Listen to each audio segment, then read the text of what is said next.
you're dead. Dead is just a word. El 17 de octubre. Who's the grabber? She came to me in my dream. De la película que no dejará audiencias dormir.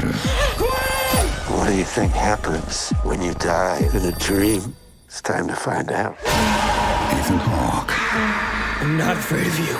You should be. Black Phone 2. Cines el 17 de octubre. Clasificada R. Menores de 17 años no permitidos sin un padre. New York! And anyone who wants to travel to New York, Go Touch Grass is coming to you live at the Cheerful Earful Podcast Festival. Come check us out Wednesday, October 8th at 7 p.m. at Caveat in the East Village. Tickets are $16 and you can get them right now at gotouchgrasspodcast.com. See you there. You got mail.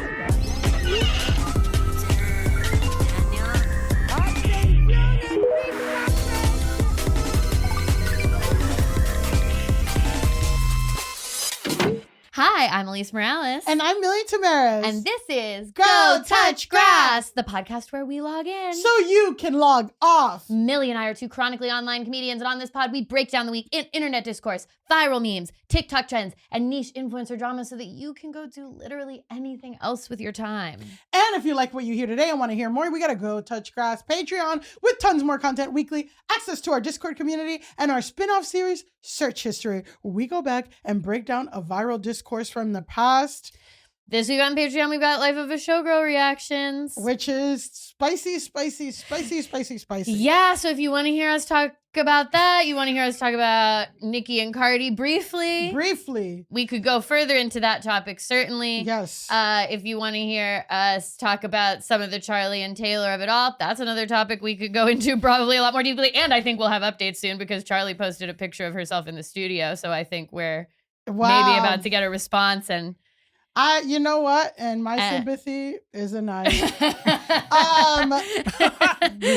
I'm just waiting. I'm waiting patiently to see what that's going to be. It's going to be. It's going to be good. What I said on the Patreon is that I think that Charlie wrote Sympathy with a Knife with an understanding that Taylor would probably respond. And I think it would be foolish for Taylor to have written Actually Romantic without a thought that perhaps Charlie would respond as well. Well. And that response might really hurt her feelings. Well.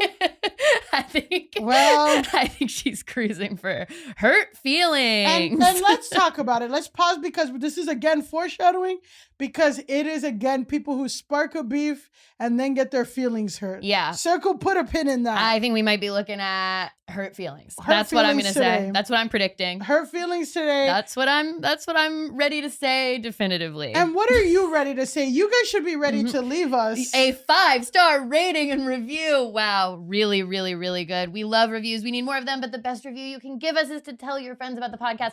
Tag us in a story. We will repost it. You know that we're online.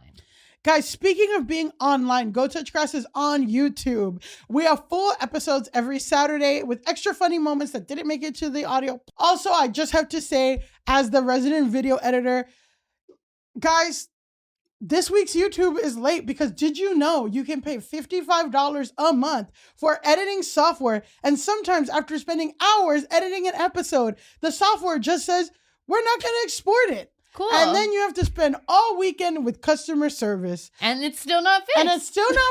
And guess what? YouTube too has been suppressing our Epstein content. Yes. So we're trying to have a YouTube presence. We want to get 500 subscribers by December, by the end of the year. We can do it. End of the year. 500 by the end of the year. We need can 95. We need 95 more subscribers to get to 500. Yes. If you're listening and you're like, I haven't subscribed to the YouTube, Just do it. Just do it. Even if you're mostly going to listen on your podcasting app of choice, just subscribe to the YouTube. Subscribe to the YouTube. And if you are listening to this the morning that it comes out, don't forget that we have a show tonight at Caveat at 7 p.m. We're going to be recording a live episode at the Cheerful Earful Podcast Festival. Our guest is Daniel Castaneda. It's Hispanic Heritage Month, so we're doing a kind of fun themed live episode around that. And unless something miraculous happens between recording and when this is released, there are tickets available. So please. There are tickets I'm going to confidently say Taylor Swift's about to get her feelings hurt, and there are tickets available to our show tonight. And yeah, guys, And if you're like, what is the Cheer for Earful? It is a British comedy festival in which me and Elise and our guests will be doing a Hispanic Heritage Month. We've never needed you now more than ever. Now more than ever, we need you to come to our show. Yes. At this British comedy festival. Speaking of supporting Latinos. With success. success. And magic. We should announce the winner of our poll, last week's Etsy Witch poll. So last week on the pod, to talk about the Charlie Kirk story, about like how somebody paid witches to curse Charlie Kirk. Yes. Before he got assassinated. Yes. Yes. Go back to last week's episode. Go back to last week's episode. We cover the whole thing. But the whole point is, I said I wanted to get a witch to cast a good spell on me. Yeah. But we couldn't pick, and you guys chose. You guys spoke. Because Go Touch Grass is what? A democracy. For now. For now. And you guys chose Lady of the Moss, which I will say, am I disappointed? Listen, it's all going to be good. I'm going to get success no matter what. But you guys did choose the cheapest, the $3 one as opposed to the $13 and $6 one. Yeah, but I feel like Lady of the Moss had the most legit presentation. I think it has to do with the way she put herself, her imagery and stuff, I think. Because she had that picture of the leaf where she wrote success on the leaf. And the other ones had like kind of AI generated imagery. So I think that held them back marketing wise. But I'm also like, is it because everyone's being fiscally responsible? And I'm like, is there room for fiscal responsibility in witch curses? I don't know. I mean, I guess we're going to find out because maybe we'll cast the success spell and it'll be immediately apparent that it worked. And then it's like, well, we only needed to spend $3 if you go to the right witch. So we're going to have to find out.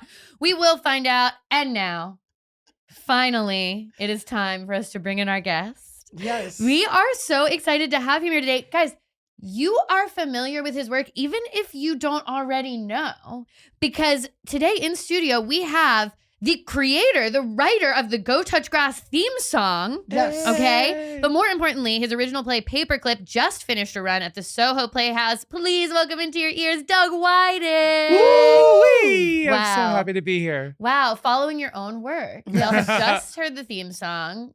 Then we'll have, done all of our little announcements. Yeah. And now here you are. Now here I am. The man behind the music. And Doug, you're fresh off performing your musical. Is it Paperclip or Clippy? It's called Paperclip. Okay. Yeah. But it is about Clippy. It's about Clippy, yeah. Yes. Purple Rain, Paperclip. Right. Yeah. Purple Rain, Paperclip. Yeah. So it's, okay, so your musical Paperclip. Yeah. You said you performed it 37 times before we came on the show. Talk about the show. What's that journey? It's a very online show. Yes. And how does it feel to be at the end of such a legendary run? Oh my gosh. Thank you so much for calling my run legendary. Of course. It was. 37 performances. That's legendary. I appreciate that. So yeah, I just finished performing at the Soho Playhouse, 3 final performances of the show that I did at the Edinburgh Fringe. Mm-hmm. It's about Clippy, who, he's making a resurgence, the little paperclip in Microsoft Word, traveling back in time to save the world from AI. Oh, wow. Okay, very prescient, very, very, very current, very now. Yeah. So for people who are probably Gen Z or Gen A, or literally anyone, who is Clippy? Yeah. What is Clippy? So what would you do to Clippy? Like, what would you ask Clippy for? And then also, how is it different from AI? I want to hear that. For sure. So Clippy was actually the first publicly available instance of AI or machine learning, extremely ineffectively so, though. What did you do when Clippy popped up? You X'd him out. He wasn't effective. Did you ever effectively use him? I'm trying to remember. So Clippy's deal is that he would tell you if your grammar was off. Was he a spell check? Obviously, I remember Clippy, but I'm actually forgetting his functionality. He would show up and be like, "You could do this." I think you could make him sing a song. I feel like me and my friends made him sing a song. I think later on, in some of the later iterations, but Clippy would pop up, bounce, be like, "I see you're writing an essay about Abraham Lincoln. Do you need help?" And then you'd be like, "Sure," and then it would completely botch it. It would be like, Abraham was born in a barn. Oh wait, it's all facts about a different U.S. president or whatever. I don't even think it had an internet connection, but it was the first time that some sort of instance of machine learning was publicly available. Wow. Yeah. I didn't know that was Clippy's origin. Yep. Wow, and you learned it at Paperclip. That was whatever. So what inspired you to write this story? And yeah. Why did you feel like the story of Clippy, Yeah. you know, was Yeah. in your heart and you had to get it out. I know, right? Yeah. Well, I resonate with the fact that he was always eager to help. And then he would just sort of be like, oh, get away from here. I thought that was a kind of a sad, beautiful thing. And it's sort of, we're in this crucible moment with AI where everyone's thinking about it, but like sort of anxious to talk about it. It's like, is it going to replace our jobs? Is it going to cause a nuclear war? Like all these things were like, being confronted with. And I was like, well, what's the silliest way to have a conversation about that? Through the bouncing paper clip that literally was the least useful AI ever. So he's in front of the audience in present day, and he just traveled back from the techno dystopian future. And so he saw Mr. Beast as president, techno climate disaster, all this stuff, and is warning us now about it. So it's like the Terminator? It's like the Terminator. But with Yes. Clippy. And also it's Okay. like a rock musical too, right? It's all original music that you wrote. Yeah, it's a fully original musical. That's awesome. So how long have you been Doug is like a I know. great composer. I like, know. Amazing, can do any kind of song parody. It's crazy. Yeah. How long did it take you to get it to a place where you were ready to perform it? Like, what was the process, the pre-planning, writing all the music process like? I set so many countdowns on my phone to force myself to finish this thing. Yeah. So I stopped managing North Coast, my long-running improv team, last year. Yeah. And I had to give myself like a solid project to work on and forced accountability to finish that project, or I would fall back into the thing I was comfortable with, which was producing and performing improv. And which, you know, improv, joyful, wonderful, yeah. but we're in our 30s now. It's time to write some things down. Something that you Yeah. can keep too, because it's like, I mean, the joy of doing an improv show is you have an amazing improv show and it's this thing that's created in the moment and it's so amazing. But unless you like filmed it and got a really good tape of it, it's No, just but gone. even But still. even, Yeah. I mean, it's also hard to capture. I've seen some footage of improv shows that were good, but like it's hard to capture the Right. real juice of an improv show, even with like a live recording. I was just talking to someone last night at a party. Improv is fun to do, Yeah. but as the audience, like most of the time, like it's not fun for them. Truly. And it's like, I was like, it's like when you're hooking up with someone and you're like messing around and you just start dry humping and you completely get off, but they're just like laying there. That is what it's like Yeah. to watch improv sometimes. So Where you're improv like, is non-consensual. I know no, it's consensual. Okay. I signed up. I paid the ticket. This guy's here. He's laying down in my bed, but I'm just like, oh, why am I here? Like, or what Yeah. are what you know? This What is my just- purpose? What is my purpose? Or like, I paid for this, but I'm like, I'm clearly not having as much fun of the people as the people watching. Yes. Which is like, yeah, that's how I you know, Yeah. can so Yeah. tell us how dry humping. I'm kidding. I would say you're right about 99% of improv is more fun to be on stage than in the audience, for sure. Yeah. But still, there's something fun and ethereal. Not to hate on improv as an art, but Yeah. yeah, of course, I see that like inclination to want to like have something less ethereal Yes. as like your core for sure. So Yeah, and I didn't know how to channel my efforts or energies. Like I can write music, I can write jokes. I was on Mod, like I do sketch. Like I was like, where do I put all this? And I had been doing the closing song of the show on shows. Yeah. It was already a bit and a costume that I had, and I thought, oh, what if I work backwards from this song and make a story out of it? And I really liked that it was about this moment we're having with artificial intelligence, where everyone's like, am I allowed to use this, or am I literally like ruining the water supply? Right? Yeah. Yeah. So I felt like let's talk about it, but through the silliest lens possible. oh, Yeah. amazing. Well, that's Yeah. awesome. And now you're saying, so the run has ended and you're on to your next project. I mean, we were just talking about how sometimes it's like, you don't have to be officially done with something, but it's good to put a project down and walk Yeah. away for a little bit and put your creative energy towards something else so you can come back to it. Yeah. Yeah. The show's like on indefinite hiatus, Yeah. you might say. Mm-hmm. The one thing that is definite is that the soundtrack will be coming out within the next month. Okay, Yes. that's really exciting. We'll Yes. definitely make sure that all of Grass Nation knows when they can hear the soundtrack. The paperclip the musical. Hell yeah. Okay, but this also leads us perfectly into our discourse because we're talking about projects, comedic performances, the value of our art as comedians. What does it mean? Doing comedy abroad. Doing comedy abroad. Doing comedy abroad. Yes. Because today we are talking about the Riyadh Comedy Festival. Now I'm sure this has been in both of your feeds for at least the last like 2 weeks. Yes.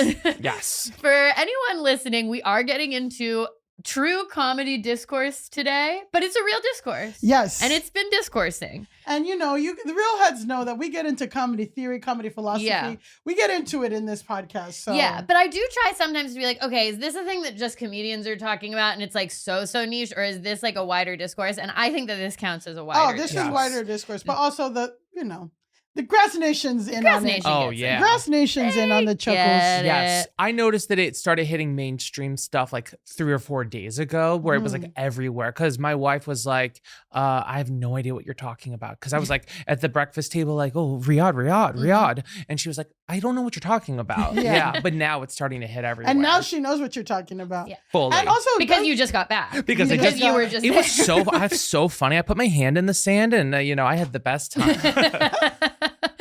So, okay, for anyone listening that has not heard, basically the Riyadh Comedy Festival is a comedy festival set in Saudi Arabia, in Riyadh. It is backed by the Saudi government because anything that's happening in Saudi Arabia in an official capacity is the government is involved. And it's kind of part of an overall initiative that the Saudi government has to entice more like Western talent and entertainment to Saudi Arabia. So like WWE has like an exclusive thing with them. I know, put a pin in that. Put a pin in that. Put a pin in WWE and the Saudis. But they've like been doing a bunch of this stuff to try to get Western talent to come perform there. Male Western talent. There are ladies. There are like 3 the women. ladies are Continue, showing up continue. too. Yeah. They're bringing ladies over. But basically, like, it's been sparking a ton of discourse because a lot of these comedians, and I will go through the list. We're gonna go through the full timeline of everything. But these comedians are being paid enormous sums of money, which we'll also get into, by a government that has killed journalists, did 9/11. They also, I just learned this, they disappeared the wife of the most famous Saudi Arabian comedian because she drove a car, and she's still missing. Because she drove a car. And I think car. they kidnapped him too, but he's back and we don't know where she is. So, Girl. and that's to a comedian. Yeah. Like that was so it is a thing where people are like, hey, what are the morals around performing for the Saudi royal family? For the government, yeah. For the government. I'm going to go through the timeline. July 2025, this is when the festival is announced. We're going to go through the list of performers, okay? Co-headliners, Louis C.K. and Jimmy Carr, who's more of like a UK guy, I would say. Then we have Kevin Hart, Dave Chappelle, Andrew Schulz, enemy of the pod, Andrew Schulz, Aziz Ansari, Andrew Santino, and Bobby Lee, Bill Burr, Chris DiStefano, Chris Tucker, Gabriel Iglesias, Hannibal Buress, Jessica Curson, Jimmy Owen. Do you know who that is? Oh, no. I have no idea. Joe Coy, the guy who bombed the Golden Globes. Mark Normand, Maz Jobrani, Nimesh Patel, Omid Jalili, Pete Davidson, Russell Peters, Sam Morrill, Sebastian Maniscalco, Tom Segura, Whitney Cummings, Zarna Garg. First reactions to the list. Okay, I have a little mystery. Okay. Two of the people on the list. One of them caused me, because the double booking at our old studio, one of the people that headlined this caused me to miss a Tinashe concert. I had to miss the Tinashe concert because our old studio double booked us.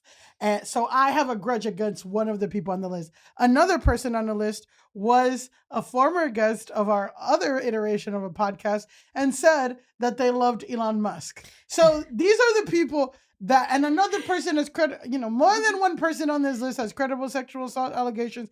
It's just a list of hard hitters. And Zarna, I'm surprised. Well, so there are some comedians on this list that I genuinely like. Like I like Zarna. Zarna again is someone, she's a woman, and her story is really cool. She was a housewife for like 16 years. When her kids were already graduated, they're like, you should try comedy. You're really good at it. She did her first open mic at 43, less than 10 years later, has a Hulu special and she's like super well known and all this stuff. And I'm just like, why are you doing this? Yeah. I've heard that some people took it maybe not knowing the press was going to get out about it. It's like they saw the number, they said, sure. They didn't think about it too much. Yeah. And then Wow. now the cat's too out of the bag. Yeah. Yes. Yeah. Yeah.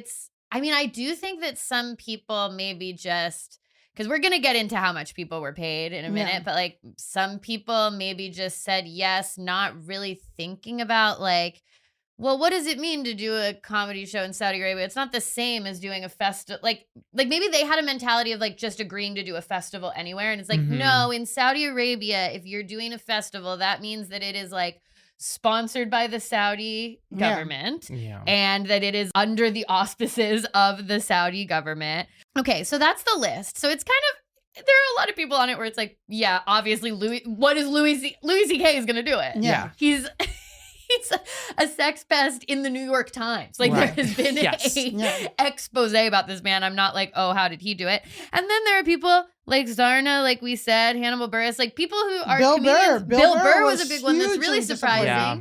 because his politics are usually at least more aligned with Yeah. what I would agree with. So I would say it's like, in July when the list first came out, I don't think I was seeing this in the feed in the same way. Maybe every once in a while, someone would mention that there's like a comedy festival in Saudi Arabia, but I don't even think so. Not I in feel July. like it was Insider Baseball in July. Yeah. Where everyone's like, oh, look at this like group of. But I feel like, I don't know if Bill Burr was announced. Like, I feel He was in the initial poster. Okay. Yeah, I think when they announced, there's like an image that's like a poster with all these people's faces on it, and he's definitely on there. a lot's been going on in our country. I'll say this. A lot has been going on. I feel like in July, wasn't Pete Hegseth like sending Yemen plans or something? Like, I can't even remember. we can't even, what was even happening then? There's no way to know what was happening in July, but I They understand. were like, Kilmar Abrego was in El Salvador. Like, these people, there's a lot happening. There's a lot going A on. lot. The Riyadh Comedy Festival flew under the radar, but then on September 18th, Tim Dillon, so who is Tim Dillon? Friend of the pod. Yeah. Tim Dillon is like a comedian and podcaster from the larger Joe Rogan universe. Yeah. He's in the Rogan CU. Like the libertarian maniverse, but also like libertarian, what are the skunk pods? The ones that were Oh, Really Legion of fast, Skanks. yeah. The Skank. Skunk Pod. Yeah, Yeah, yeah. no, Skunk Pod. Skank, yeah, Skunk pod, yeah. Yeah. I do like calling it Skunk Pod though. Well, I'm Um, even nervous saying anything I know. about We them can't on- even. We're bleeping I've got it it. come for We're us. bleeping it. Oh, okay. Like, I'm They just- will find somehow that Skunk Pod is them and Yeah. that we're talking about them, and then What? like they'll come to our house. But yeah, he's part of the That's so libertarian stupid. maniverse. Yeah. Yeah. Well, Oh. it is stupid, yeah. Yes. So he posts this tweet. This is him talking about the Kimmel stuff, basically. We can't even get into the Kimmel. We had to skip the Kimmel stuff. But it's him saying Kimmel should still be on the air. It's wrong to pretend it's because the show sucked or because it was losing eyeballs and money, both true. Clearly it was politically motivated hit job. The joke was pretty mild, factually wrong, as in the guy who shot Charlie Kirk wasn't MAGA guy, but who cares? That doesn't matter. Anyone who cares about the ability to speak freely for a living should be disturbed by this. They should also be disturbed by people celebrating the assassination of a political opponent, no matter what you thought of his views. It's pretty simple. Also, this morning I was fired from the Riyadh Comedy Festival because of statements I made on my podcast. I'll be keeping the sizable down payment and donating it to a foundation that, just kidding, I'm buying another car. See you in Montecito. And then it's the F slur. So Nice. So that's a good look at kind of honestly his whole deal. Yeah. Actually. I mean, Yeah. yeah. That's pretty much how he rolls. So, okay. He posts this saying that he has been fired from the Riyadh Comedy Festival, which I think puts a little like fire under the discourse. If you're wondering what the joke was that he was fired for, this is from the Washington Post. In an August podcast episode that he opened with mock Arabic chanting, Tim Dillon, an American comedian participating in the festival, joked about critics of his decision to participate in the event, brushing off their concerns about slavery and forced labor in the country. Get over it. Get over it. So what? So what they have enslaved people? So what? Dillon said. It's not my problem. They're paying me to keep my mouth shut. Dillon added that he was offered $375,000 for one show and said some other comics would be paid millions. So this is where we first start hearing about like the money. And clearly, obviously, there was people were already getting flack for doing the podcast festival because that's what he's talking about here. But I guess because he acknowledged that they have comedy festival. We're doing a podcast festival. Cheerful tonight. is not for Yeah. Saudis. No. We are Get it tonight. Get it for British tonight. people. We're not being paid $375,000. We are not. $1,000. No, the comedy festival. So clearly, like, critique was getting to them, but I do think it was still, it hadn't like become from the broader community. It was Yeah. like inner comedian sniping. And also, I feel like this message was already a snipe because people were already getting on Tim Dillon because Tim Dillon and the Joe Rogan blog manosphere, all this stuff, which we've talked about before, they always make a big deal about free speech, this and that. And they really pushed, really platformed and used their huge influence to get Trump elected and activate this whole group of young men voting. And what happened, you know, look at everything that's happening around us. And also now, you know, and Tim Dillon specifically always brags about having lunch with JD Vance and hanging out and whatever. So now I think this too, people were like, all these big Joe Rogan-y guys, like they talk a lot of shit about free speech, but they actually, like, the Trump administration actually got a comedian canceled and you guys aren't saying shit. So he's saying, and you guys don't stand for free speech. You guys don't have any morals. You guys are fucking liars. So he's sniping back and saying, Jimmy Kimmel thing is wrong, even though he should get fired, whatever. And also I got fired for my free speech too. Like, look at me. But it's also like, it's your free speech against an oppressive government that disappeared a woman for driving. Right. Yeah, disappeared a woman for driving is so intense. So I saw this point from a guy on TikTok named Alex Falcone, who I thought was really interesting, which is like, to talk about the $375,000 to $1 million payout of it all. He was basically saying, like, there is an amount of money where when someone offers it to you, it actually becomes suspicious. Like, and the analogy he used is like, if you find $20 on the ground, it's like, oh, cool, I just found $20. If you find $200,000 in a bag, you're like, okay, I think this is a criminal situation. Yeah. I think this is blood money. I don't think this is good. Like, yes. So I just thought that was a really funny analogy because it is kind of like that. We're at a point where it's like, okay, someone is paying me 50 times my going rate to do a normal festival. Why is that? Yeah. Why are they paying me $375,000 to do a set at a comedy festival? This reminds me one time again, and this is a very Millie story. One time I used to live, I don't know how I ended up, I went on Craigslist to look for an apartment in Williamsburg, found one and technically was a housing project. So there were guys there, whatever, like I mind my business, whatever. But in the housing project, I found a bag of weed in the staircase of this housing project. Anywhere else, I found a bag of weed. I'm like, oh my God, my bag of weed. Yeah, my bag of weed. The gods had laid upon me. In those staircases, I'm like, you know what? Let me not even get into, I don't even want to engage with what's going on. I don't want none of this shit around me. This is too good to be true. I'm going to leave it right here. Yes. Because Millie Tamaris does not need to be getting into the interpolitics of building Like, no, thank you. No. And that's exactly what the reality is. That's Dry exactly humping and finding weed in the stairs. That's where we're going to go, guys. And and honestly, like, that's what this podcast is all about, is distilling things down into terms we can all understand. Yes. It's like dry humping. It's like finding random weed in the project stairwell. Exactly. Right? Like, if I find weed in Doug's house, I'm not going to take it home because it's Doug. I don't know. Yeah. I would let you have my weed if you found it there. Thank you. Yes. And that's why you're the guest today. Because we're this is Saudi royalty. I'm kidding. Yeah. We can take this out. Take this out. See, we're not affiliated with the Saudis. We're not. YouTube is already suppressing us. I like driving.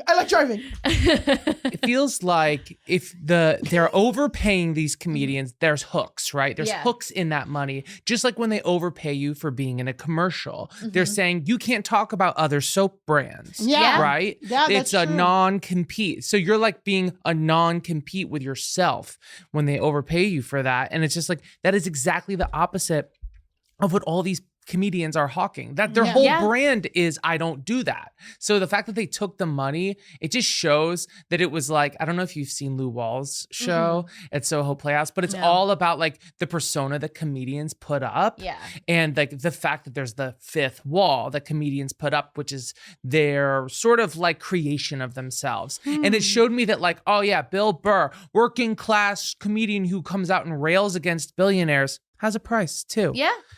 And it's just, It is an interesting way to think about it, is like all of these people who participated basically announced what their price is to like do whatever the fuck.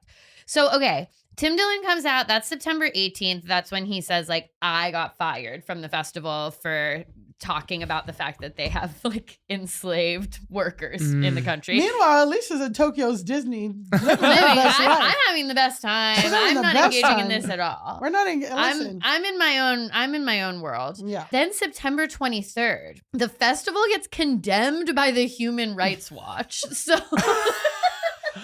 sure. Never a good sign for your comedy festival to be condemned by the Human Rights Watch. Like, what else has been condemned by the Human Rights Watch? It's like genocide, famine, all this, and then like a comedy festival. So, okay, it was actually like a pretty long letter that they wrote, but I'm just going to read some excerpts from it. The Saudi government is using the Riyadh Comedy Festival 2025 from September 26th to October 9th to deflect attention from its brutal repression of free speech and other pervasive human rights violations.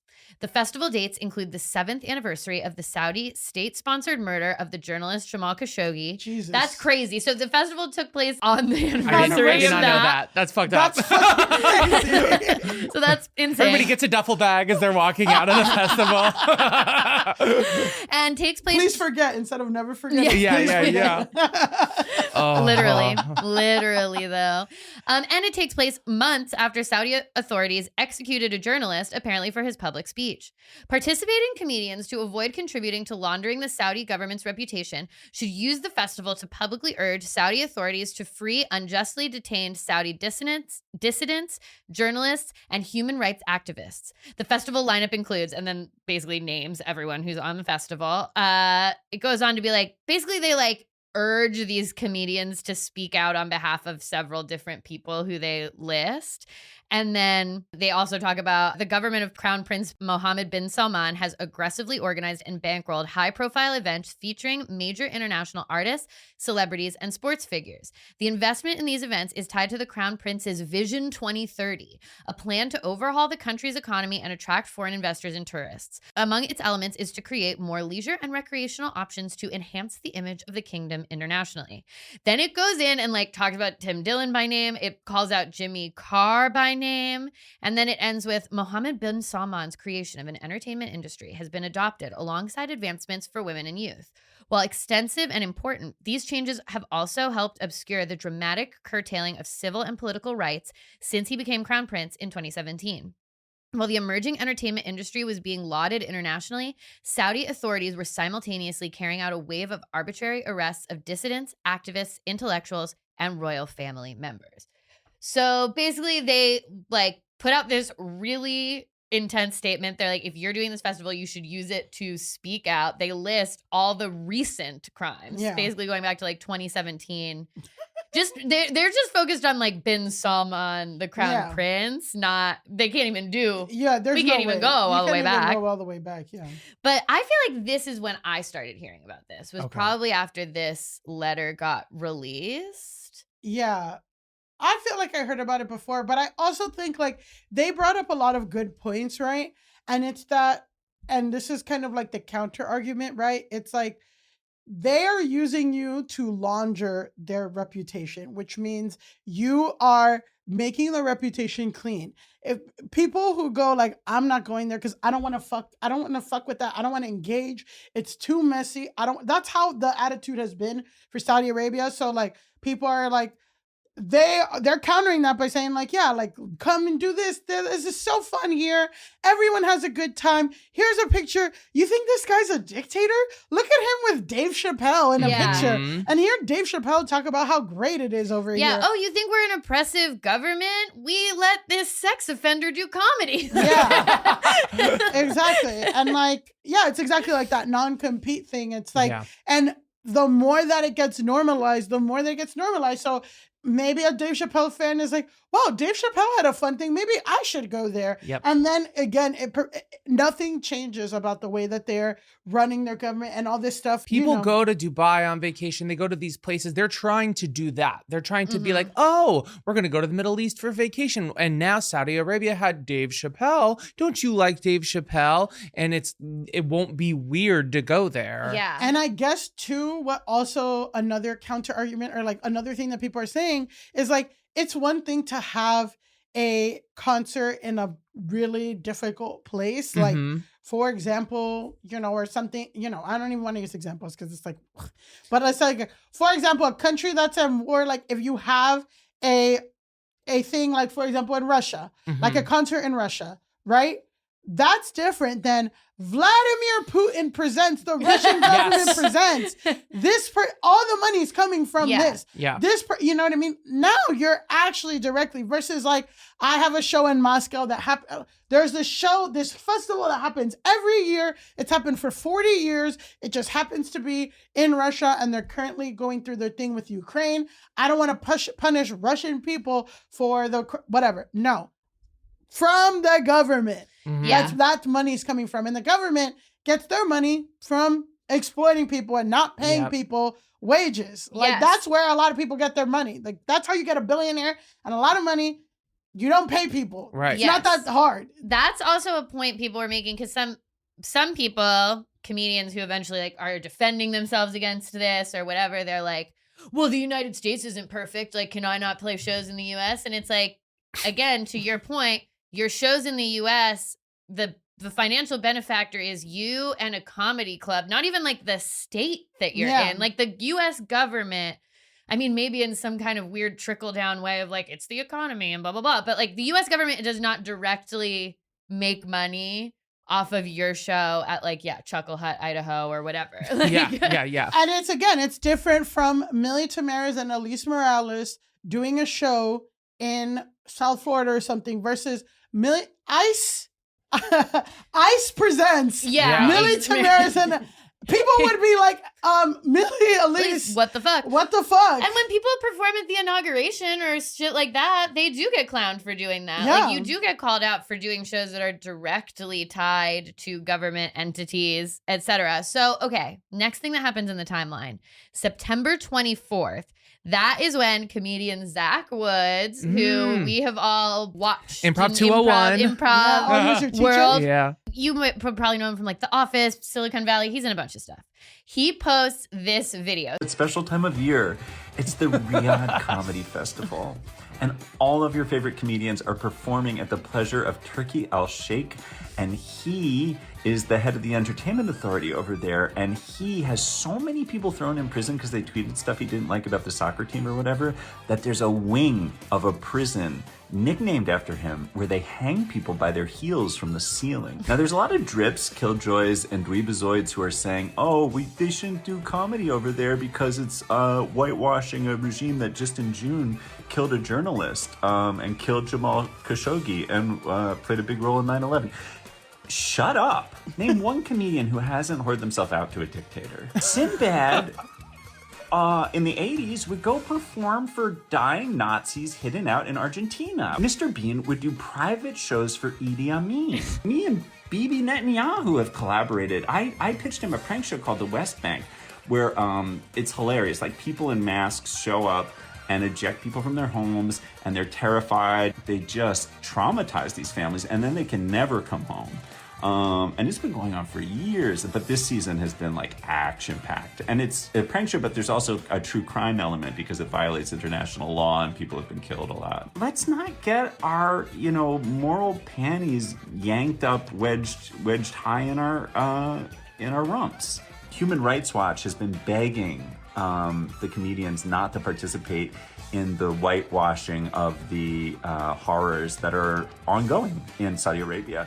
Ugh, what a cock block Human Rights Watch is for comedy. Let's have some fun, let's have some yucks, and let's not look too closely at anything. I'm a hypocrite too. So, shots fired by Zach Woods. What do we think of the video? I love the SNL music. Yeah. So funny. Dweebazoids, best use of Dweebazoids, Dweebazoids. Yeah. I feel like that video is when it like the floodgates open for now. A bunch of people start speaking out. We're getting like big name people who are starting to say it's fucked up that people are doing this festival. Mark Maron condemns it because he's on a tour. He has a special out. Yeah, he has a special out, and he's been like doing part of a press tour. And then on the press tour, he was like condemning it and like all his big podcast appearances. Yes. Yeah. And then Atsuko Okatsuka, who's another stand-up, she actually then posts the offer that she got to participate in the festival that she didn't take. So this is her being like, FYI, there are more of us that said no to the Riyadh Comedy Festival in Saudi Arabia. Here's the offer I got back in July.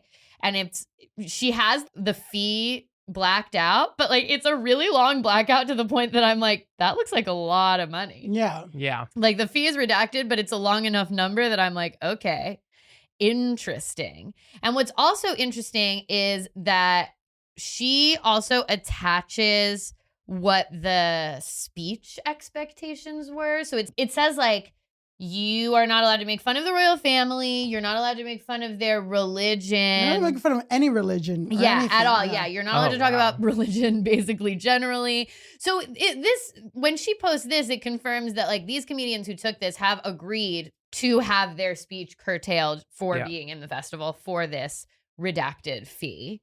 So that, again, flames up the discourse even more. Then at this point, we start finding out about the other people who did not agree to do the festival. So Shane Gillis said that he wouldn't do it and that they tried to double the offer and he wouldn't take it. Stavros said that he didn't take it and said the same thing, that like they kept calling and like doubling the money.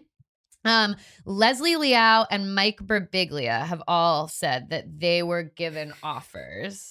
I just love the idea of Mike Birbiglia walking out and doing confessional stand-up to the people of Riyadh. Like, I have problems sleeping, you know? And they're like, I also have problems sleeping. Yeah. But it is from the screams of my slaves. Yeah, I mean, literally. Gianmarco Ceresis goes on CNN and does like a lot of funny material about it. So it starts to become like this big zeitgeisty thing that comedians are all talking about. On September 25th, Nimesh Patel posts on Instagram stories that he will not go to Saudi Arabia. So he had originally been announced. The drama happened. He, as far as I can tell, is the only one who pulled out. He's been being wild online since then. I know. I'm like, I don't give him credit because he was, from what I saw, I mean, I don't know if you're going to read what he wrote or anything. No, I'm not getting into all of his entire thing. He's been really salty about it. He's been very salty about the fact that he basically turned it down ultimately after it got called out. But then he's been online. He's one of the people who's like, oh, so my shows are in America. Like that's more the morally upstanding United States. He's been playing that game. I saw that interview. Yeah, I'm just like, then go. Yeah, exactly. Yes. If you're gonna go bitch if you about want to it, go. But it's like, you know, it's a bad look. Specifically, as like a South Asian person, a lot of your audience is not going to be happy about that. But if you choose to make that decision and the price is right for you, then stand in it. If you say, you know what, I didn't look into it, now it's bad, it's bad. But like, he's trying to do both, and that is fucking annoying. Yeah, it's like, okay, on the one hand, you are the only one who actually stepped down after people get called out.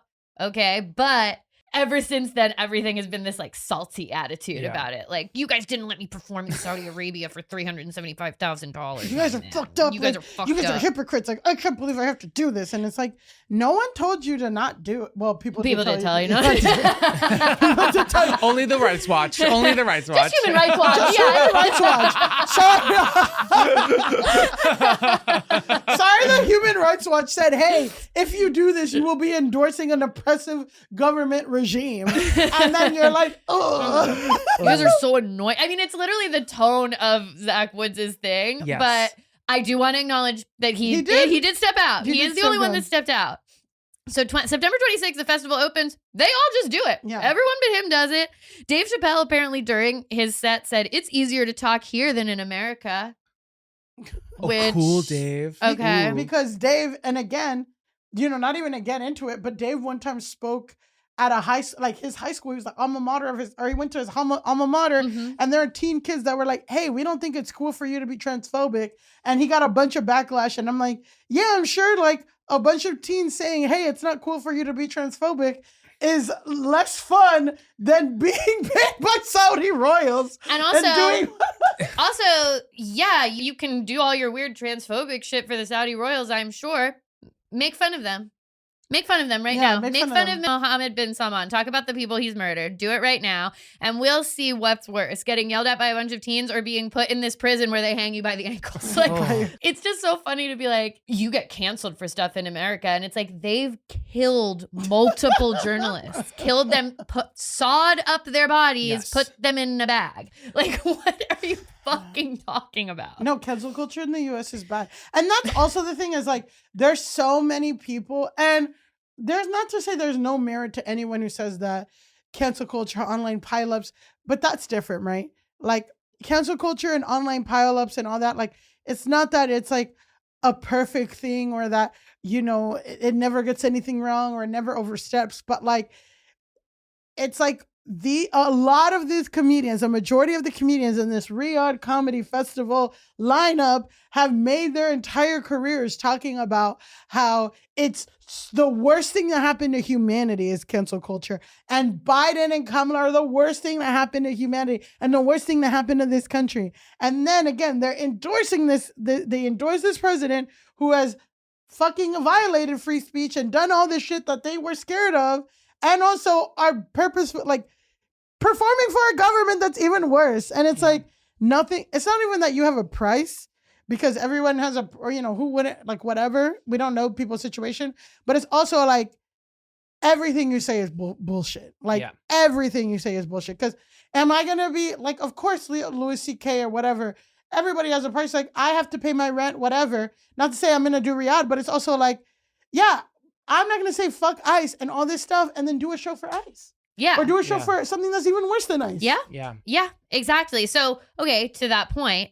So basically all of them do the festival. Then once the festival is over and they've done their sets, they start coming back and going on podcasts and being like, I thought it was great. So Bill Burr gets on his podcast September 30th and he says, it was great to experience that part of the world and to be part of the first comedy festival over there in Saudi Arabia. The royals loved the show. Everyone was happy. The people that were doing the festival were thrilled. The comedians that I've been talking to were saying, dude, you can feel the audience wanted it. They wanted to see real stand-up. It was a mind-blowing experience. Definitely top 3 experiences I've had. I think it's going to lead to a lot of positive things. Oh, great.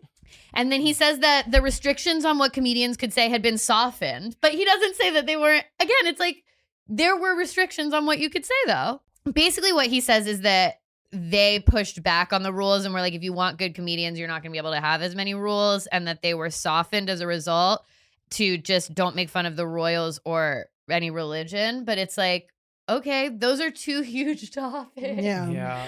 Those are 2 huge topics. Yeah, and you're just legitimizing the fact that they kill people. It's not that it's not accountability culture. Yeah. It's killing people over what they say. It's so different. Don't make fun of the royals is their way of saying you can't talk shit about this government at all. You can't say anything about what goes on here at all. It's not just don't make fun of the royals. It's don't talk about the bad things that we do.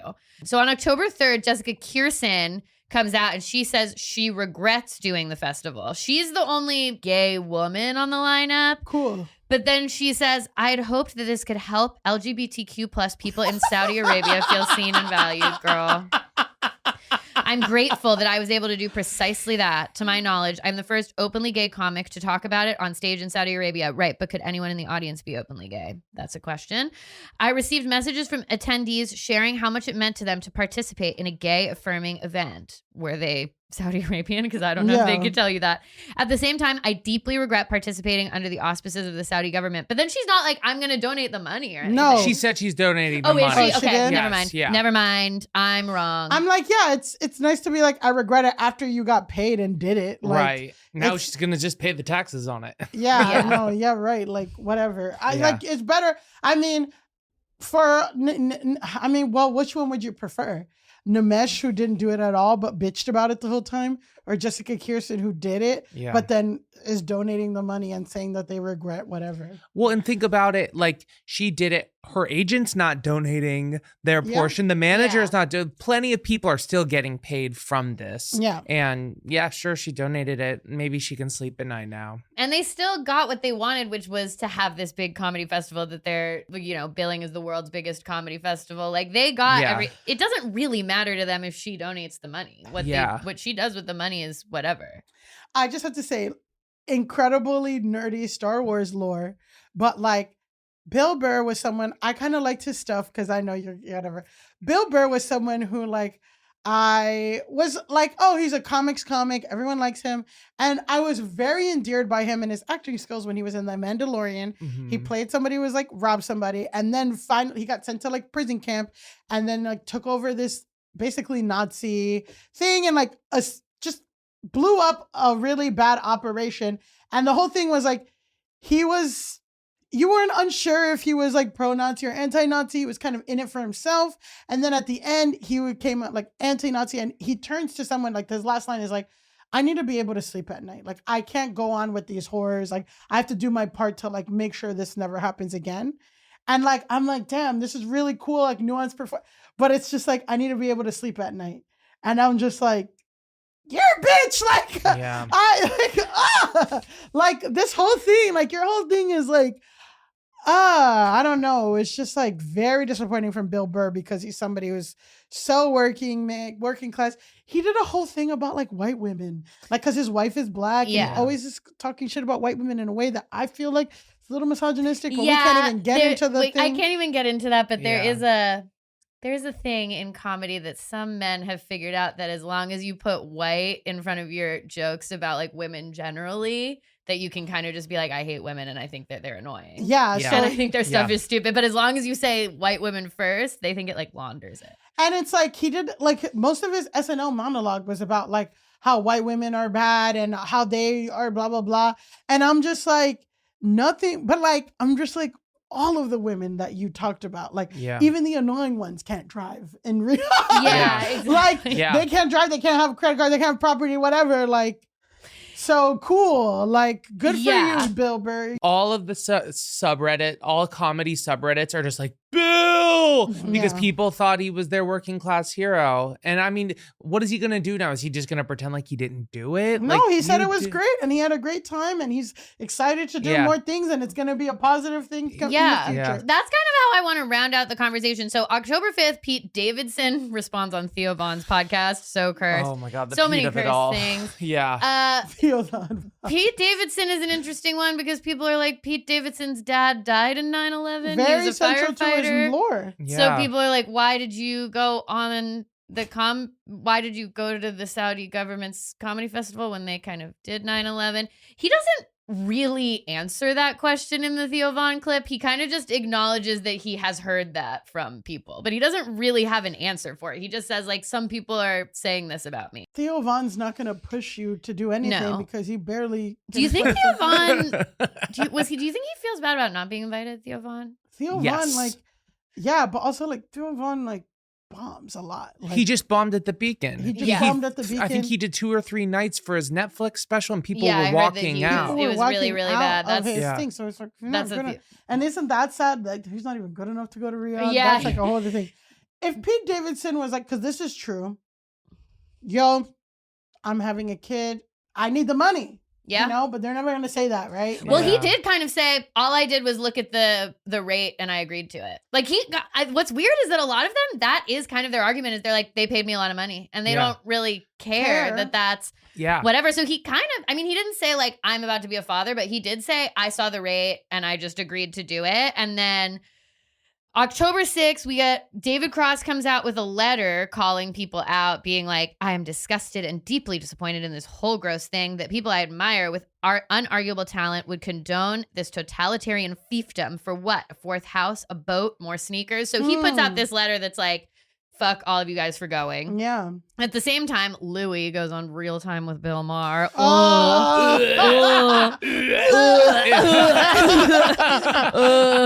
Louis C.K. on Bill Maher. Louis C.K. on Bill Maher. I know. Yes. I'm sorry to even say the words Louis C.K. on Bill Maher. Which would you rather? Because it's 30 minutes, right? His show's 30 minutes. Bill Maher's 30 minutes. Theo Von's podcast with Pete Davidson, which is probably like over 2 hours. Yeah. Or 30 minutes of Bill Maher and Louis C.K. Oh, why? I think I would do Pete Davidson and Theo Von for 2 hours. Yeah. I think I would do. I can't believe you made me make that decision. I know. It's hard to say, but I don't think I could watch even 1 second of Louis C.K. on Bill Maher.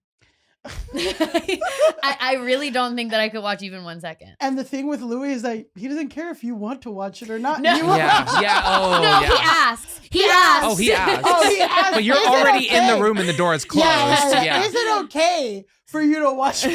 Yeah. Bill Maher has permanent ruined Thanksgiving energy. Like it's like you're just sitting there, you're like, oh, well, I can't walk away. Please. Yeah. God.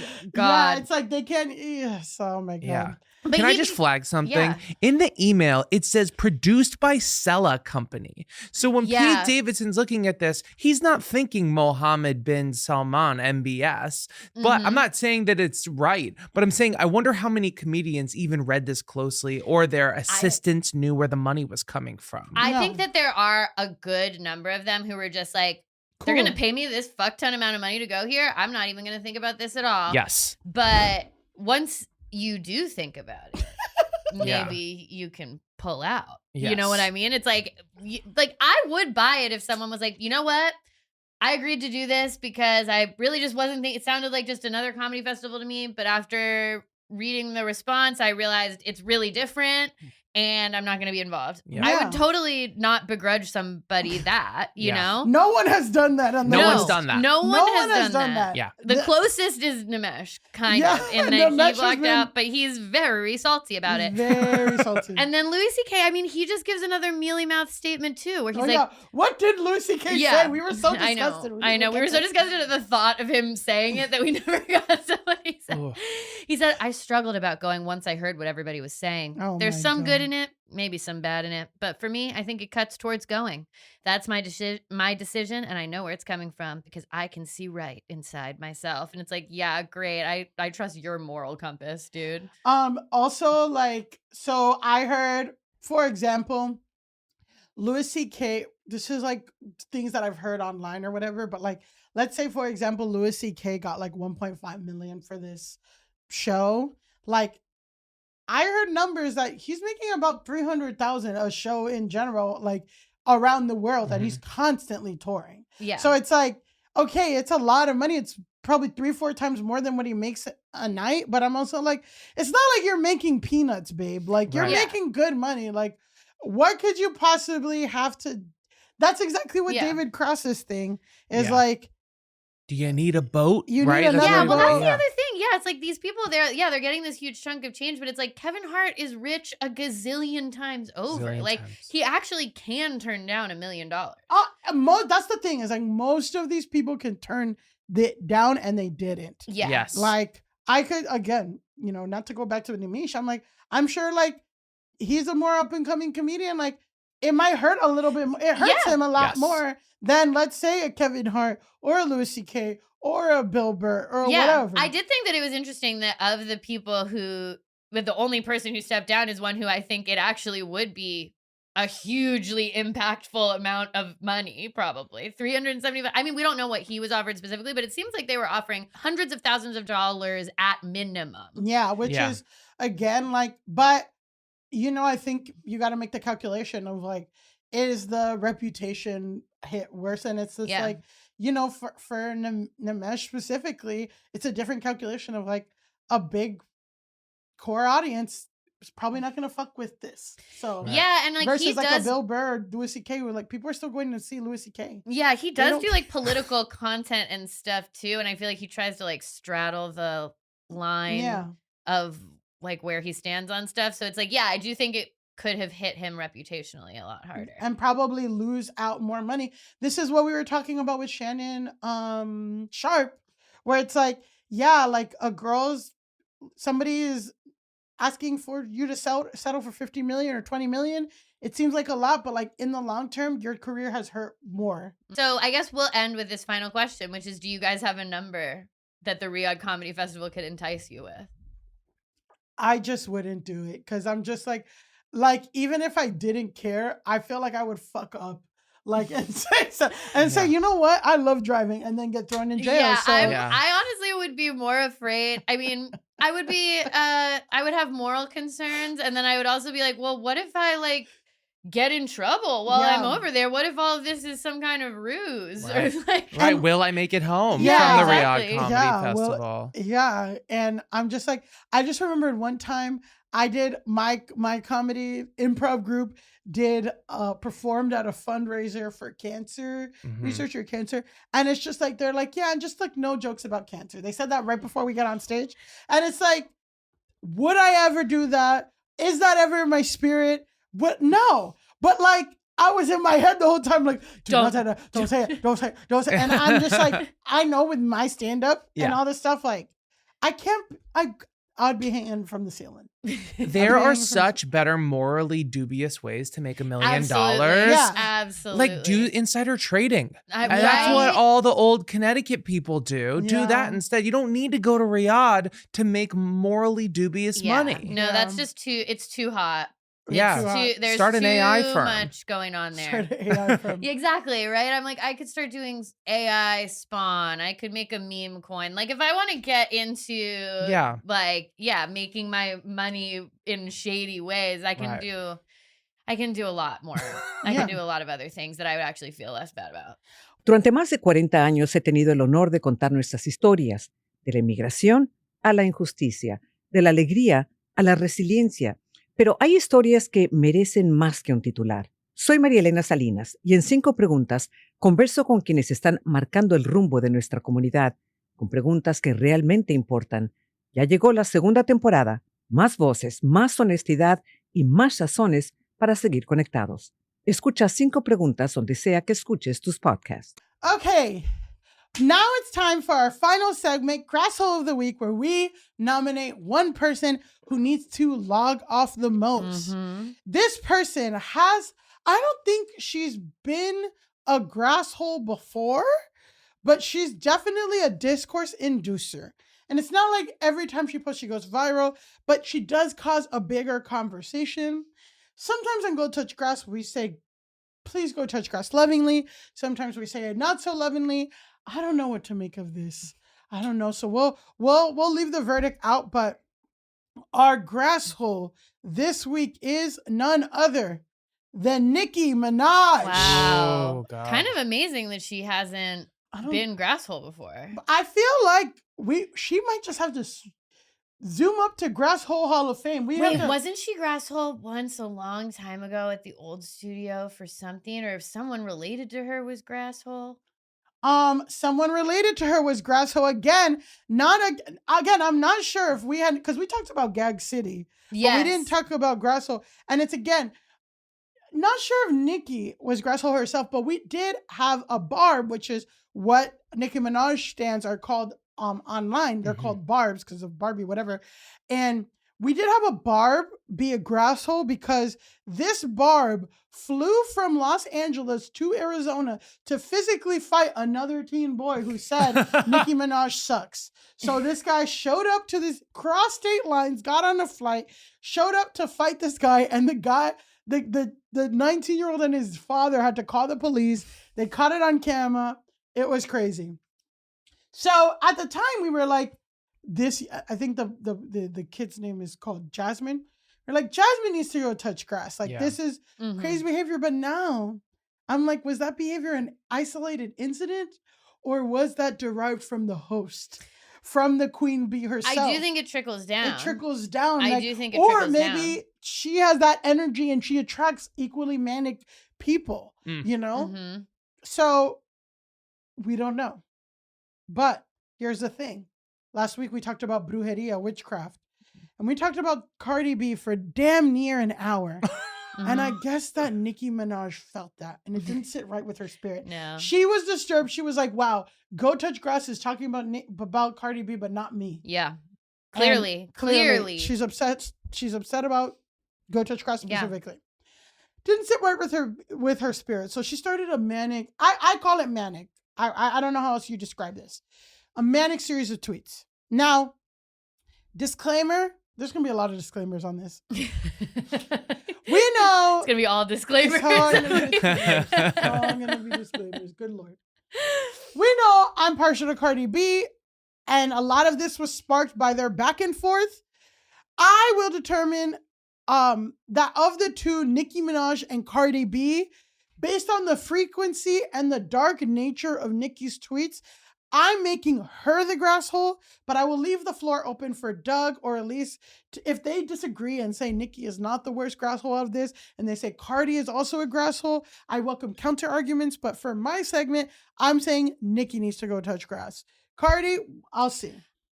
I feel strongly that I'm not going to end this by saying Nicki's behaved perfectly. No. I don't think that I'm going to be like, Nicki's good. No. She's fine. But I feel like, but people be like, well, Cardi was tweeting just as much, and I'm just going to say like, not to the same level, and Nicki needs to go touch grass. Okay. The source for some of this is an international publication. And sometimes people get iffy about international publications, covering Black women, featuring the nuance, like all this stuff. There's like cultural gaps. I will say that I cannot think of better narrators or appreciators of this than the people at Rolling Stones Philippines. They're the ones. I got a lot of things at Rolling Stones specifically. They titled Nicki Minaj and Cardi B are bringing back the lost art of celebrity Twitter fights, and the author is either P.A. Gonzaga or Pi Gonzaga. Anyway, Pi Gonzaga, I love you. Okay. So, if you can recall, Nicki and Cardi got in a fight in 2018 at New York Fashion Week. We can't even get into that fight. As I was researching this, I'm like, maybe we need a separate Patreon episode. I was like, maybe it's Cardi and Nicki's beef, but I'm like, also, I feel like at this point, Nicki's looking a lot like Azalea Banks. Yeah, where we got to do just a her full beef with everybody. Ooh. Yeah. So, anyway, okay.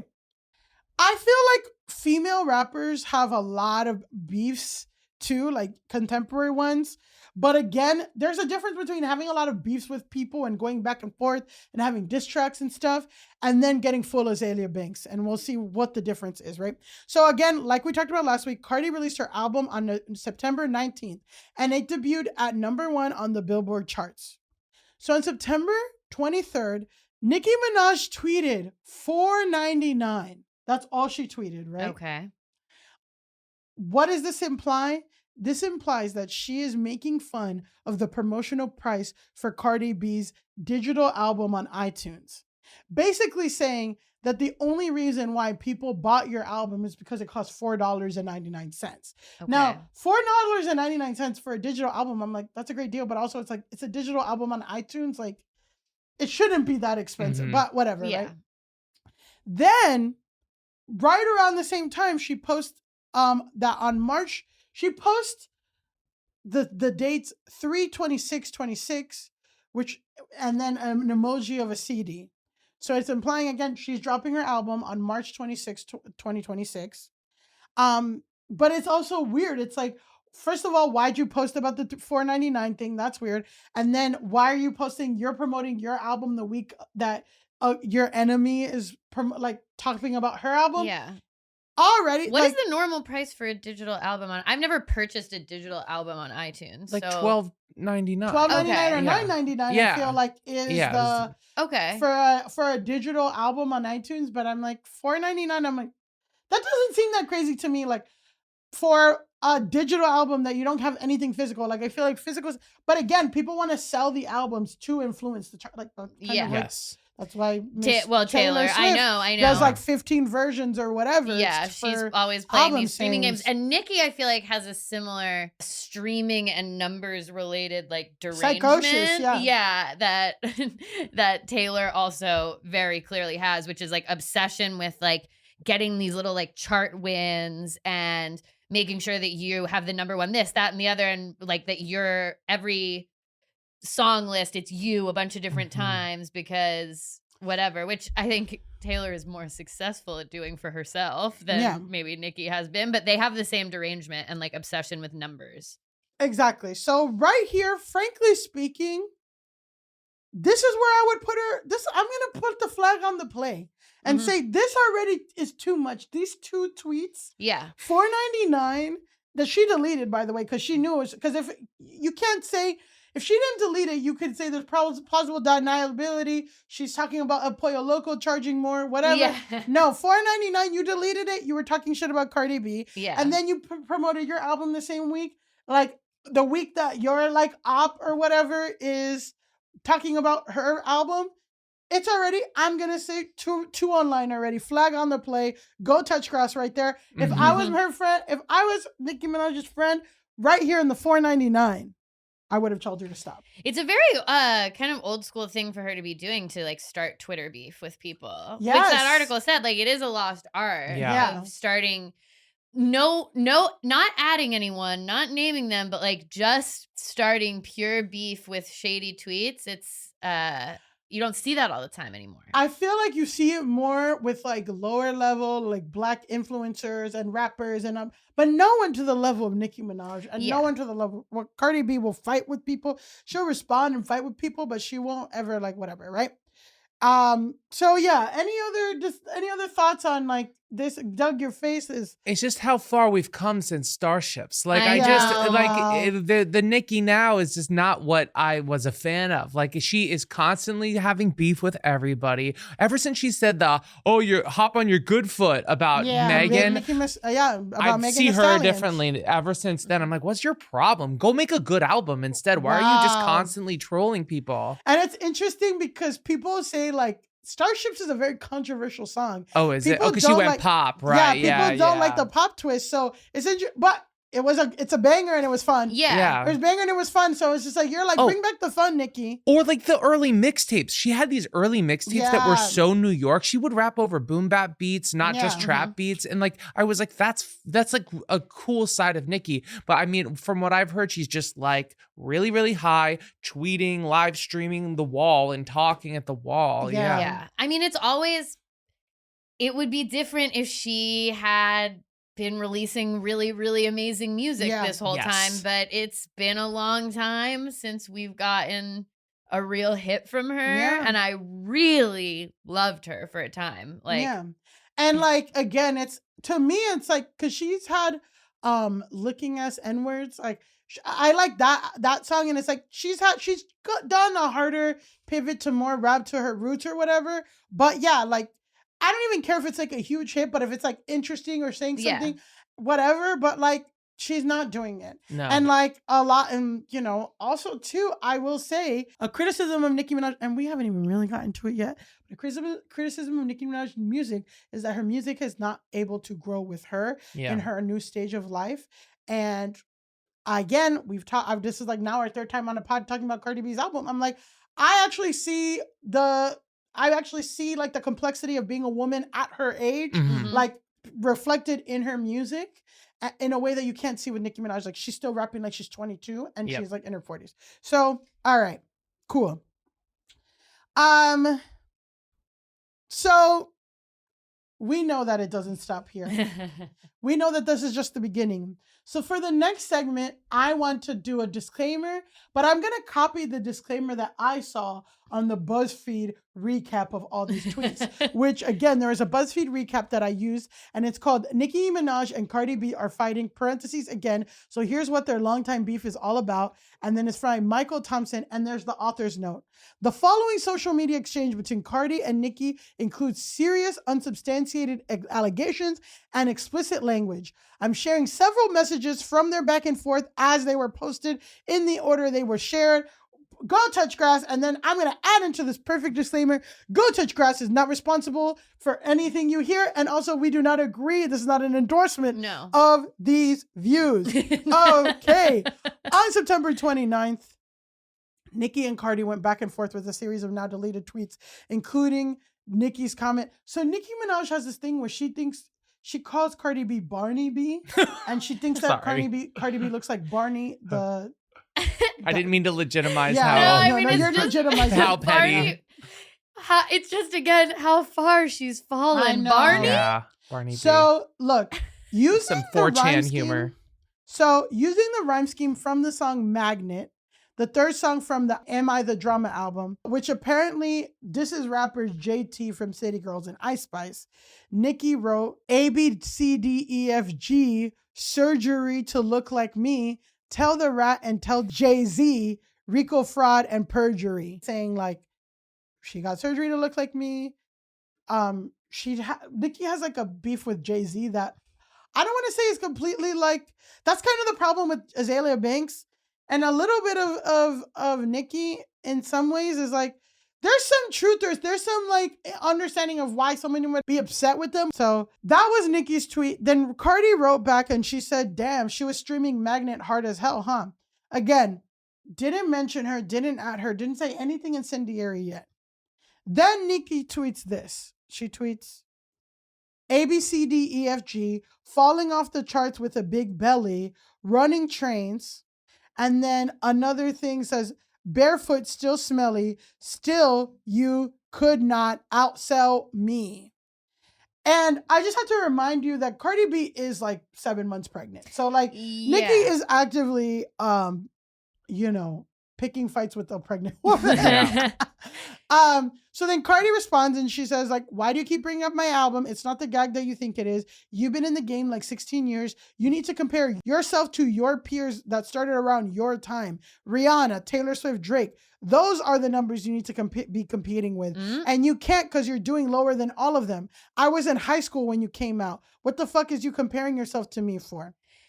So yeah, I mean, that's a legit point because, I mean, Nicki Minaj has been in the game. Like, if she's talking about just like total album sales through all of time, yeah, she's going to have more than Cardi B because there's more time on the board to make sales. Yeah. If you want to talk about who's the more relevant artist right now, who is in the conversation more recently, that's a different conversation. But this goes back to that like numbers related derangement that it's like, because I have a number of album sales that is more than yours, I'm the better artist. And it's like, and the only reason people bought your album was because it was so cheap too. Like, and it's also just like, if you're really not pressed or you really don't care, why are you, first of all, like, again, I'm gonna flag on the play again of like, if Elise is mad at someone and then I see her posting something in reference to one of the deep cuts on their album, I'm going to be like, Elise, log off. You're like outing yourself in such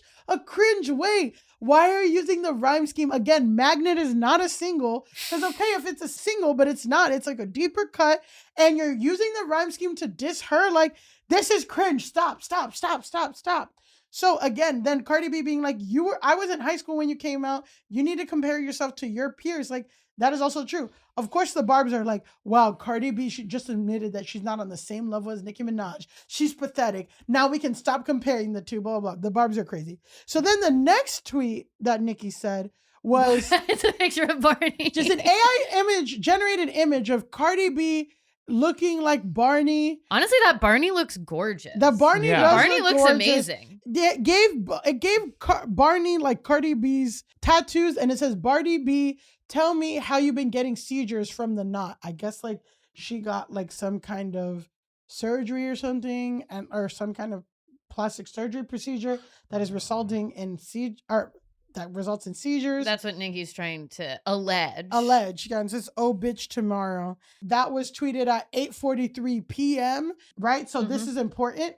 But Doug, what are you thinking so far? I don't know why she has so much time on her hands when she could be making music or like enjoying her family. Like, it's really giving loser. Like, it's giving like I'm in the C-suite, but no one wants to hang out with me. So I start bullying people around me. It's interesting that you said she should be making an album or spending time with her family, because Cardi B wrote, like, damn, how are you pressed over an album you ain't got a hit in or mentioned in? Bitch, feelings hurt because I paid no attention, she wrote.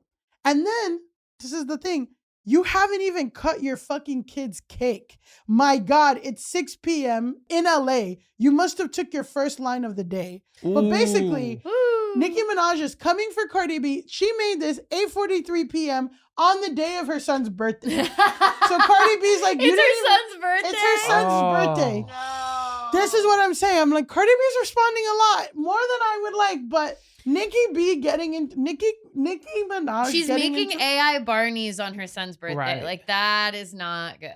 That is not good. Exactly. So Nicki Minaj then says, also, I know y'all don't like taking my advice until it's too late, but don't listen to that music. It's been dipped in evil spirits, and their sole purpose is to unleash the spirit of drama in your lives. We rebuke it back to the pits of hell. It shall not stand. Delete it.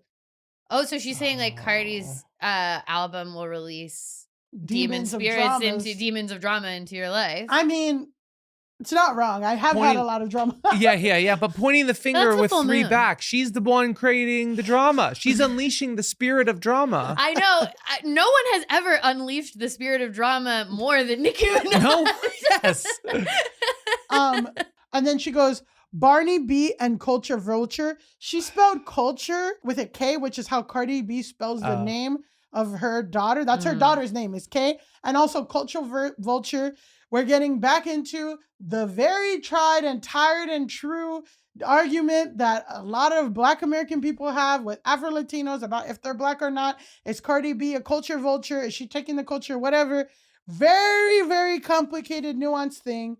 But again, Nicki invoked Cardi B's daughter first. Not good. Not good. Then Nicki wrote, Culture Vulture, you ugly too. Wow. And this is specifically, she's calling Cardi B's 5-6-year-old daughter ugly. So then No. Cardi B posted, bitch, you wish you could call my daughter ugly. Culture is beautiful, and you know that. Your hate is so deep, dark, and nasty because your son's nonverbal. Because you fucked him up with them drugs, so you're jealous of everyone's kids and their happiness.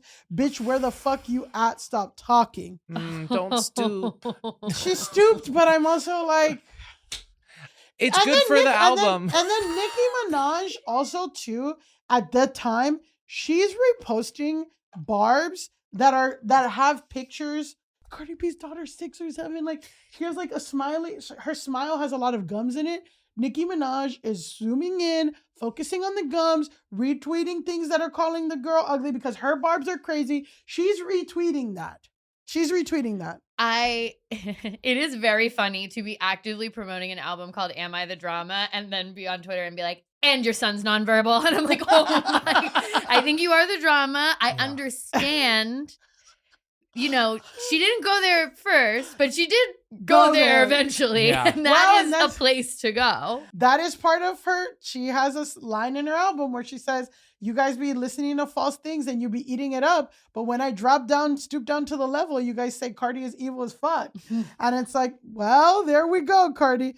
Then Nicki says, album flop, pussies flop, never want to fight, outrank you in your own gang, shut the fuck up, come fight, sympathy baby, couldn't pull you, 228 cake, abort mission.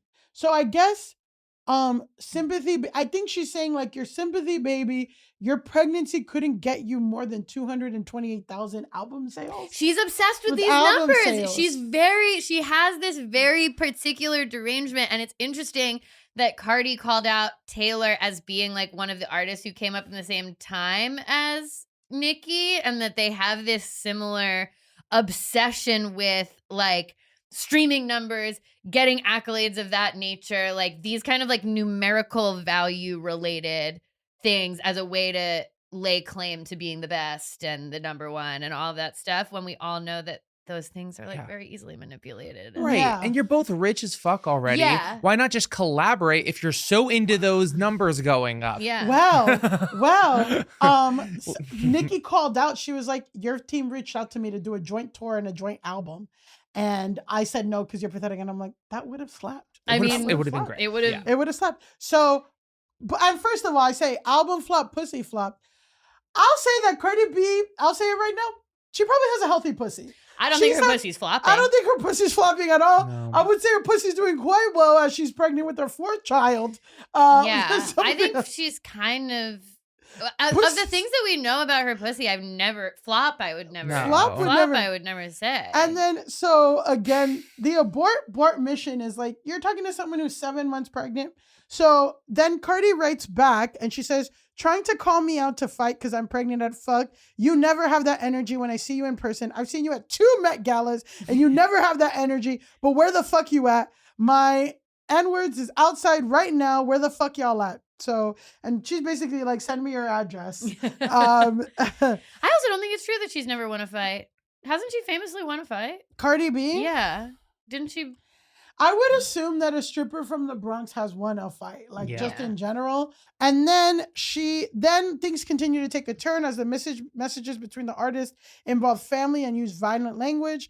Nicki wrote, Barney dangerous, bodega Barney, what up? Your sister She's really leaning in on the Barney thing that no one else feels or thinks. She's like Trump. She's like, I'm going to say, sorry. Yeah, no, say Trump. Okay. Yeah. She's like, the more I say it, the more it legitimizes the thing that I'm saying. Yeah. But the thing is, like, bodega Barney, that's a reference to bodega Baddie. Bodega On the Baddie. album, which is my favorite song on the album. Yeah, but which is like, now you're admitting that you listen to another song on the album. Yeah, you're like Yeah. actually very intimately familiar with the her album. discography. Is this a coordinated beef?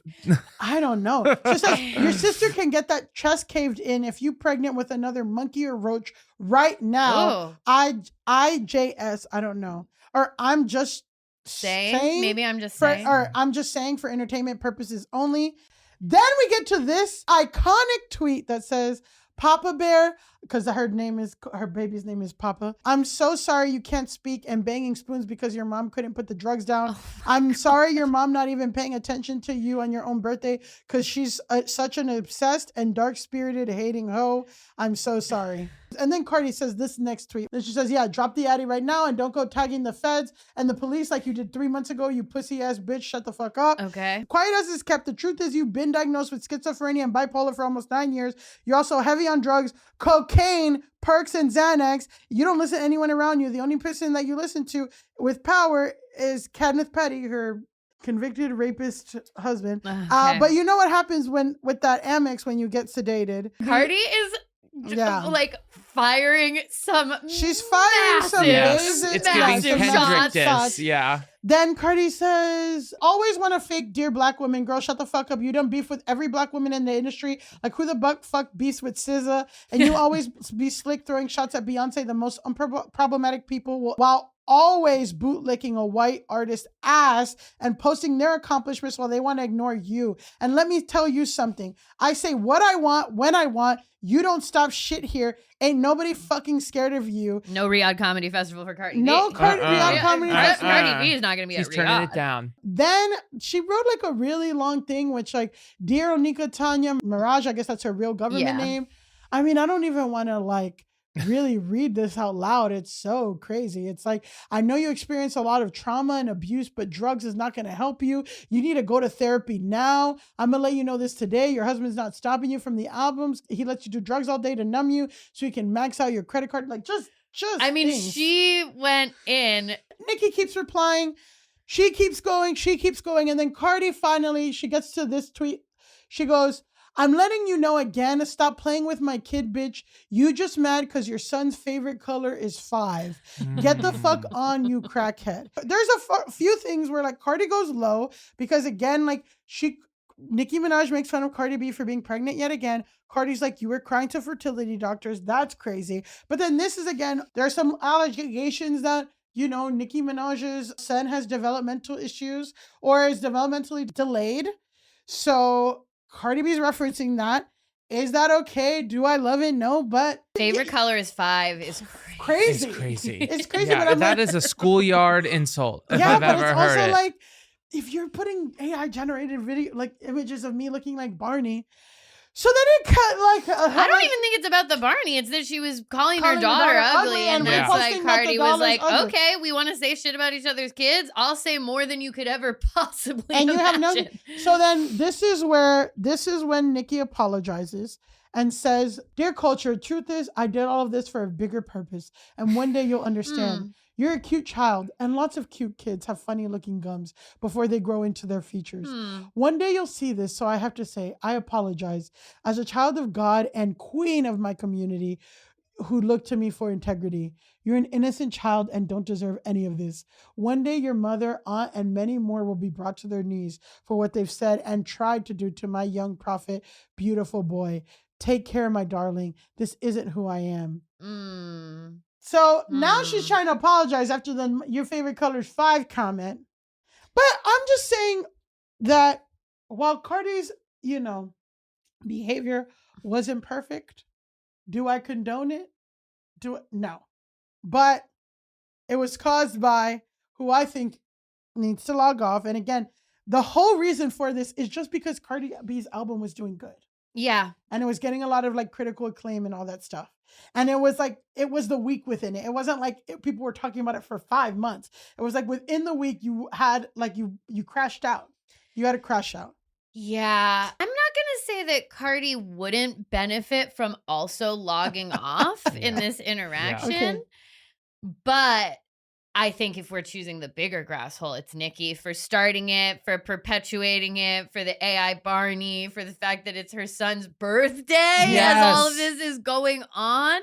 Cardi, I think, took it really far. I think your son's favorite color of 5 will live on in the lexicon for a long time. Yeah. That has reverberations throughout history. That one, like, once in a while, I think about your son's favorite color is 5. Like, Yeah. Yeah, I'm gonna remember that. Red dye number 5, Exactly. of course. Yeah.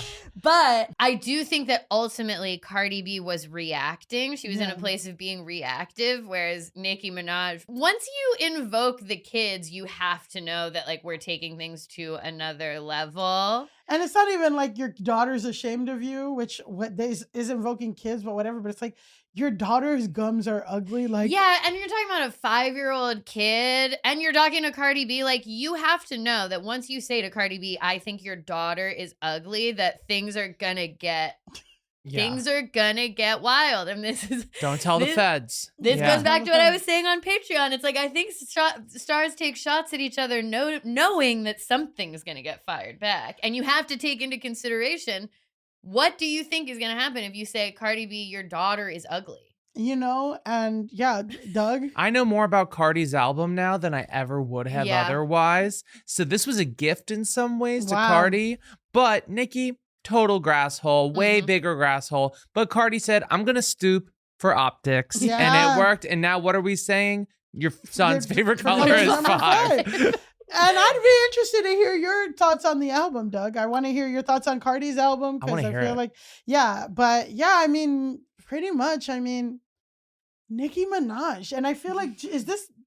I think immediate induction in Grasshole Hall of Fame. Yeah, because I'm like, do we let another thing happen or are we... Because I think that maybe she was Grasshole back during maybe some of the Megan Thee Stallion stuff. I feel like she was Grasshole for like, Bigfoot. Someone write in if you remember. I think she was Grasshole for Bigfoot. So I think if she has been Grasshole twice at least, and that's just scratching the surface, I feel like this is immediate induction into Hall of Fame for Nicki Minaj. Grasshole Hall of Fame for Nicki Minaj. Nicki Minaj for the crime of unpromptedly tweeting about Cardi B's album on your son's birthday, saying her pussy flopped when clearly it has not. No. You're lying. That's not true. We know it's not true. Sufficiently unflopped pussy. The most unfloppable pussy ever.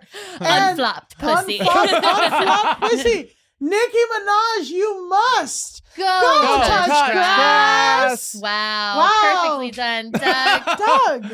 It's an amazing to have you here. Why don't you tell everybody where they can find you, follow you, get ready for your next project whenever it is time? Hell yeah. You can find me on Instagram, TikTok, everything at Douglas Widick. I am producing the US version of a UK comedy show called Looking for Laughs, which is a blind date plus improv show. So real blind date goes into improv. So Whose Line Meets Blind Date. And that's at Caveat on the 17th of this month at 9:30. Same venue as the Cheerful Earful. Which, if you are listening to this, on the day it came out, you can come tonight. If it is before 7 p.m., you can come to see us. There are tickets. There are tickets. Unless we start an amazing beef online. Yeah, well. I'll be there in my Go Touch Grass merch. Yeah. We don't have we need a merch. We need merch. You can find us and where our merch one day will be at Go Touch Grass Pod on all channels. You can follow me at Millie_Tamaris on Instagram and TikTok and at Millie Tamaris on Twitter. And you can follow me at Pandalise on Instagram and Elise Navidad on TikTok. And until next time, Go touch grass! Go Touch Grass is created and hosted by Elise Morales and Millie Tamares. Recording and sound production by My Friend's Basement Studio, and our theme song is by Doug Widick.